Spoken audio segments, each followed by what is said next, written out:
proses lahirnya Pancasila. Yang pertama yaitu pembentukan BPUPKI. Pada tanggal 29 April 1945, BPUPKI berdiri, yang diketuai oleh Dr. Rajiman Wedjodiningrat. BPUPKI dibentuk oleh pemerintah Jepang untuk mempersiapkan kemerdekaan Indonesia. Sidang BPUPKI diadakan 2 kali. Sidang yang pertama dilaksanakan pada tanggal 29 Mei sampai 1 Juni 1945. Tujuannya yaitu merumuskan dasar negara Indonesia merdeka. Dalam sidang ini muncul 3 usulan dasar negara, yaitu dari Mr. Muhammad Yamin pada tanggal 29 Mei 1945, kemudian Profesor Dr. Sueplomo pada tanggal 31 Mei 1945, dan selanjutnya yaitu dari Insinyur Soekarno pada tanggal 1 Juni 1945 yang memperkenalkan nama Pancasila sebagai dasar negara.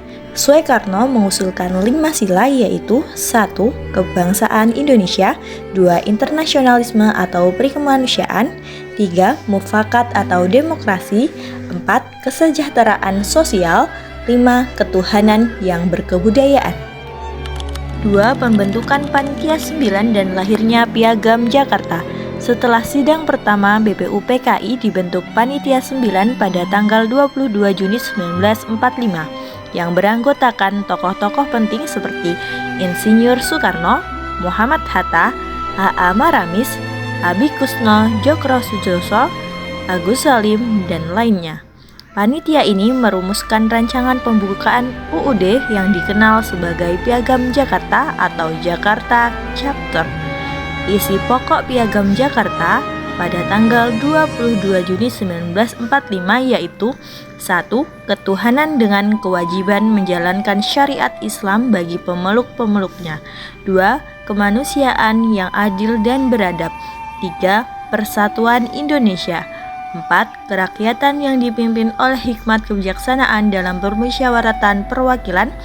5. Keadilan sosial bagi seluruh rakyat Indonesia. Piagam ini menjadi rancangan awal pembukaan UUD 1945 dan dasar lahirnya Pancasila. Yang ketiga yaitu PPKI. PPKI berdiri pada tanggal 7 Agustus 1945 yang diketuai oleh Insinyur Soekarno, Wakil Ketua DRS Muhammad Hatta. Setelah Jepang menyerah kepada sekutu pada tanggal 15 Agustus 1945, PPKI mempersiapkan langkah-langkah menuju kemerdekaan. Sidang PPKI pertama dilaksanakan pada tanggal 18 Agustus 1945. Keputusan penting yang pertama yaitu mengesahkan UUD 1945 yang pembukaannya diambil dari Piagam Jakarta dengan perubahan pada sila pertama. Kalimat ketuhanan dengan kewajiban menjalankan syariat Islam bagi pemeluk-pemeluknya diubah menjadi ketuhanan yang Maha Esa demi persatuan seluruh bangsa. Yang kedua yaitu penetapan Pancasila sebagai dasar negara Indonesia. Yang ketiga yaitu memilih Insinyur Soekarno sebagai presiden dan DRS Muhammad Hatta sebagai wakil presiden. Yang keempat yaitu pembentukan Komite Nasional Indonesia Pusat atau KNIP. Nilai-nilai yang tercermin dari proses lahirnya BPUPKI, Piagam Jakarta, dan PPKI mencerminkan semangat luhur para pendiri bangsa dalam mewujudkan kemerdekaan Indonesia. Yang pertama, nilai persatuan dan kesatuan. Yang kedua, nilai musyawarah dan mufakat. Yang ketiga, nilai toleransi dan menghargai perbedaan. Yang keempat, nilai nasionalisme dan cinta tanah air.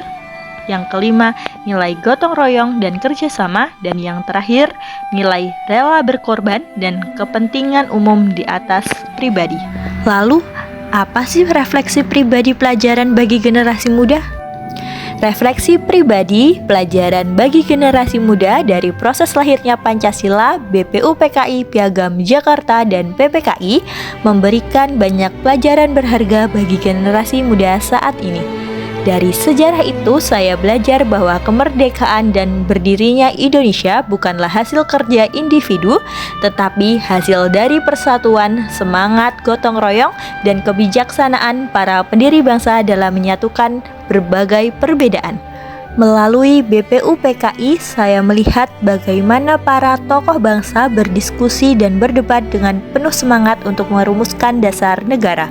Tanpa mengutamakan kepentingan pribadi, dari Piagam Jakarta saya belajar tentang sikap toleransi dan saling menghormati antar umat beragama, karena para pendiri bangsa rela menyesuaikan isi piagam demi menjaga keutuhan dan persatuan Indonesia. Sementara dari PPKI, saya memahami pentingnya tanggung jawab dan keberanian mengambil keputusan demi mewujudkan kemerdekaan yang sejati. Sebagai generasi muda, saya merasa terpanggil untuk meneruskan semangat itu, menjaga persatuan, toleransi, dan cinta tanah air. Saya harus belajar menjadi pribadi yang menghargai perbedaan, berjuang dengan semangat kebangsaan, dan berkontribusi menyata bagi kemajuan Indonesia, sebagaimana pejuang para pendiri bangsa terdahulu.